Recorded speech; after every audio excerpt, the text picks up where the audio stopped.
Hi అండి, అందరికీ నమస్తే. నేను మీ అరుణ. వెల్కమ్ బ్యాక్ టు మా వంట మీ ఇంట. ఈరోజు వచ్చేసి నేను కరివేపాకు బ్రౌన్ ఆనియన్స్ పొడిని అయితే నేను తయారు చేస్తున్నానండి. ఇది చాలా బాగుంటుంది, హెల్త్ కూడా. ఈ కరివేపాకు బ్రౌన్ ఆనియన్స్ టేస్టీతో బాగుంటుంది.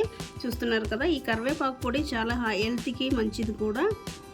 ఈ కరివేపాకు పొడి చేసుకోవడానికి కూడా టైం ఏం పెద్దగా పట్టదండి, తొందరగానే రెడీ అయిపోతుంది. ఈ కరివేపాకు పొడి బ్రౌన్ ఆనియన్స్ వేసాను కదా, కనీసం అంటే ఒక వారం దాకా మనకి నిల్వ ఉంటుంది. దీన్ని వేడివేడి అన్నంలో కనుక తిన్నారంటే మంచి టేస్టీ అని అనిపిస్తుంది అందరికీ. ఇంకా మనము వీడియోలోకి ముందుకు వెళ్ళిపోదాము. చూడండి, ముందుగా నేను కరివేపాకు పొడి చేయడానికి కరివేపాకుని అయితే నేను తీసుకున్నాను. ఈ కప్పుతో నాకు 3 కప్పులు కరివేపాకు వచ్చిందండి. మీరు ఏ కప్పు అయినా తీసుకోండి, అలాగా ఆ కొలతను మాత్రం కరెక్ట్గా తీసుకోండి. చూడండి, నాకు 3 కప్పులు కరివేపాకు తీసుకున్నాను. ఇప్పుడు అలాగే మనకి కావాల్సినటువంటి ఇంగ్రీడియంట్స్ కూడా చూసుకుందామా. వెల్లుల్లిపాయలు పొట్టు తీసుకొని పెట్టుకోవాలన్నమాట. ఇవి ఒక 2 గడ్డలు అయితే నేను తీసుకున్నాను. మినప్పప్పు, శనగపప్పు ఇది 1.5 స్పూను, ఇది 1.5 స్పూను. అలాగే పల్లీలు చూడండి, ఈ కప్పు నిండా నేను తీసుకున్నాను. మీరు ఎక్కువగా చేసుకోవాలనుకుంటే క్వాంటిటీ ఎక్కువగా తీసుకోండి, తక్కువగా చేసుకున్న వాళ్ళైతే దీంట్లో తగ్గించి కూడా తీసుకోవచ్చు. అలాగే కల్లుప్పు అండి, ఇది కారం పొడి. మీరు ఎండుమిర్చి వేసుకోవాలనుకుంటే ఎండుమిర్చి వేసుకోండి, లేదంటే కారం కావాలనుకుంటే కారం వేసుకోవచ్చు. రెండిట్లో ఏదైనా యూజ్ చేయొచ్చు. ఇంకొకటి అండి, కొత్త కారం అయితే యూజ్ చేయండి మీరు. కొత్త కారం అయితే కలరు తర్వాత టేస్ట్ బాగుంటుంది. మనం చాలా రోజులు పెట్టి కారం వేస్తుంటాం కదా, అది టేస్ట్ తక్కువగా ఉంటుందన్నమాట. నేను కొత్త కారం అయితే తీసుకున్నాను. అలాగే ఒక గిన్నె ఎండు కొబ్బరి తీసుకున్నానండి. దీనిని తురిమి తీసుకుందాము. చూసారు కదా ఇంగ్రీడియంట్స్. చేసుకునే విధానం చూసుకుందాము. మరి చూడండి, నేను స్టవ్ అంటించి స్టవ్ పైన కడాయిని పెట్టుకొని వీటిని డ్రై రోస్ట్ చేసుకుంటున్నాను. మినప్పప్పు, శనగపప్పు, పల్లీలు వీటిని అన్నిటిని డ్రై రోస్ట్ చేసుకుంటున్నాను. ఎటువంటి ఆయిల్ వేయకుండా డ్రై రోస్ట్ చేసుకుంటున్నాను. చూడండి, ఇవా బాగా ఫ్రై అయ్యాయి కదా, వీటిని మనము ప్లేట్లో సపరేట్ చేసుకుందాము.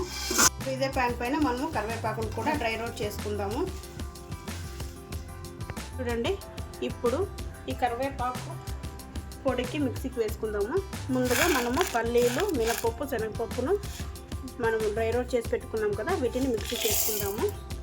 అలాగే ఇందులోకి 1 స్పూన్ దాకా జీలకర్ర, అలాగే నేను ఎండు కొబ్బరిని తురిమి పెట్టుకున్నాను. చూడండి, నాకు ఒక కొబ్బరి గిన్నెకి 1 కప్పు దాకా వచ్చింది ఎండు కొబ్బరి.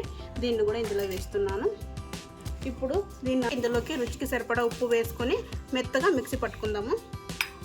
ఇప్పుడు ఇలా మిక్సీ పట్టుకొని పెట్టుకున్నాం కదా, ఇందులోకి కారం పొడి, అలాగే పొట్టు తీసి పెట్టుకున్నటువంటి వెల్లుల్లిపాయలను కూడా ఇందులో వేసి మిక్సీ వేసుకోవాలి.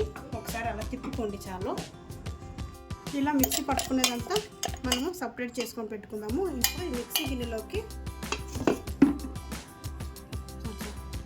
ఈ కారం పొడిలోకి మనము కరివేపాకు పొడిని అయితే రెడీ చేసుకొని పెట్టుకున్నాం కదా, ఎందుకంటే ఈ కరివేపాకు కూడా పొడి వేసి కలుపుతున్నాను మొత్తంగా. చూడండి, ఇంకొక పక్కన నేను కడాయిలో ఆయిల్ వేసుకొని ఉల్లిపాయలన్నింటినీ ఇలా కట్ చేసి వేసుకొని బ్రౌన్ ఆనియన్స్గా చేసుకొని సపరేట్ చేసుకుంటున్నాను. వీటిని కూడా కరివేపాకు పొడి అంతా రెడీ చేసుకొని పెట్టుకోవాలి. ఇప్పుడు ఫైనల్గా ఇందులోకి బ్రౌన్ ఆనియన్స్ని కలుపుకుంటున్నాను. నేను బ్రౌన్ ఆనియన్స్ నాకు 1 కప్పు దాకా వచ్చాయి. మీకు ఇంకా ఎక్కువగా కావాలంటే ఎక్కువగా వేసుకోండి. ఇది వచ్చేసి బ్రౌన్ ఆనియన్స్ మంచి టేస్ట్ని అయితే ఇస్తుందండి.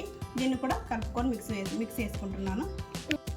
చూడండి, బ్రౌన్ ఆనియన్స్ కూడా కరివేపాకు పొడిలోకి వేసి కలుపుకున్నాము. ఇది మాత్రం వేడి అన్నంలో నెయ్యి వేసుకొని తింటే ఎటువంటి పప్పు కూడా అవసరం లేదు, ఎటువంటి కూరలు కూడా అవసరం లేదు, అంత టేస్టీగా ఉంటుందండి.